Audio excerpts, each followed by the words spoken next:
The Wiha Electrician's hammer. This is not your typical claw hammer. It is much lighter, smaller, perfectly balanced, has a straight claw and a U-shaped face. This makes it the perfect hammer for removing nails and nail clamps or positioning cables and dowels in confined working environments.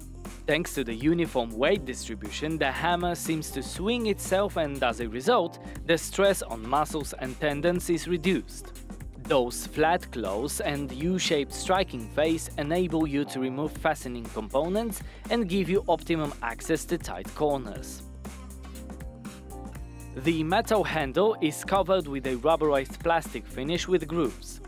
This gives it a strong and ergonomic grip.